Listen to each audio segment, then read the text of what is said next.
Capsule, ठीक है। Types of capsule को समझने से पहले आप ये समझ लीजिए कि कैप्सूल क्या होते हैं। तो मैं फिर से बताना चाहती हूँ कि कैप्सूल क्या होते हैं, ठीक है। जो हमारे डोजेस फॉर्म होते हैं, जो हमारे एक्टिव इंग्रेडिएंट्स होते हैं, जो हमारे मेडिकामेंट्स होते हैं, उसको क्या किया जाता है किसी वेजिटेरियन के सेल में या फिर हमारा जिलेटिन के सेल में क्या किया जाता है, उसको भरा जाता है या फिर फिल किया जाता है, ठीक है। और जो हमको कंपोनेंट्स मिलता है उसको हम लोग क्या कहते हैं, कैप्सूल कहते हैं, ठीक है। कैप्सूल एक ऐसा कंपोनेंट होता है जो हमारे एक्टिव इंग्रेडिएंट्स को अपने अंदर कंटेन किया रहता है, ठीक है, अपने अंदर भरा रहता है। और यही क्या कहलाता है, हमारा कैप्सूल कहलाते हैं। हमारे दो टाइप के होते हैं, एक आपके हार्ड जिलेटिन कैप्सूल होते हैं, एक आपके सॉफ्ट जिलेटिन कैप्सूल होते हैं। जो आपके हार्ड जिलेटिन कैप्सूल रहते हैं वो अपने अंदर देखेंगे छोटे छोटे ग्रेन्यूल्स को क्या किया रहता है, अपने अंदर कंटेन किया रहता है, और आप पाउडर को कंटेन किया रहता है, ठीक है, छोटे छोटे ग्रेन्यूल्स और पाउडर। जो मेरा हार्ड जिलेटिन कैप्सूल होता है उसको अगर आप देखेंगे तो वो दो भाग में बटा रहता है, ठीक है, ऐसे रहता है, दो भाग में बटा रहता है।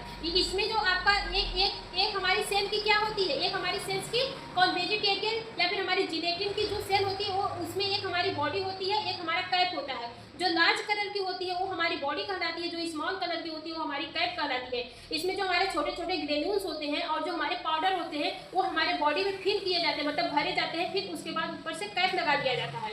तो हार्ड जिलेटिन कैप्सूल को अगर आप तोड़ेंगे तो वो दो भाग में अलग हो जाएगा, ठीक है। उसमें क्यों, एक बॉडी रहती है, एक कैप रहता है। कैप क्या किया रहता है, बॉडी को ढक के रखने का काम करता है, ठीक है।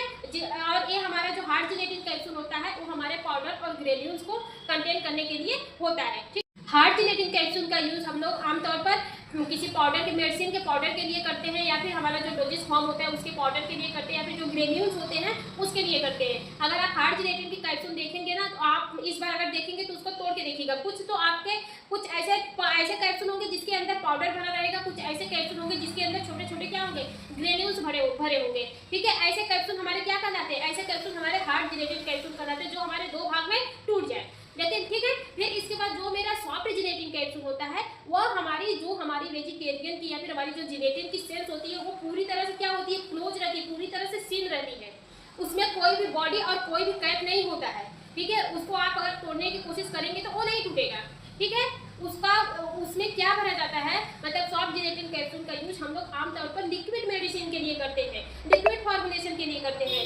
जो ऐसी मेडिसिन होती हैं जिसको हम लोग क्या करते हैं, डायरेक्टली नहीं निकल पाते हैं, ठीक है, ऐसे मेडिसिन का यूज हम लोग करते हैं, ठीक है। ऐसे मेडिसिन को डिलीवर करवाने के लिए, इंटेक करवाने के लिए, बॉडी के अंदर पहुंचाने के लिए हम लोग सॉफ्ट जिलेटिन का यूज करते हैं। सॉफ्ट जिलेटिन कैप्सूल में जो लिक्विड रहता है वो पूरी तरह से हमारे जिलेटिन में क्या होता है, सील रहता है, भरा रहता है। जैसे आपकी विटामिन ई की कैप्सूल हो गई, विटामिन ई का कैप्सूल अगर आप उठा के देखेंगे तो क्या देखेंगे कि वो पूरी तरह से क्या है, सील है, ठीक है। उसमें कोई भी बॉडी नहीं है, कोई भी कैप नहीं है।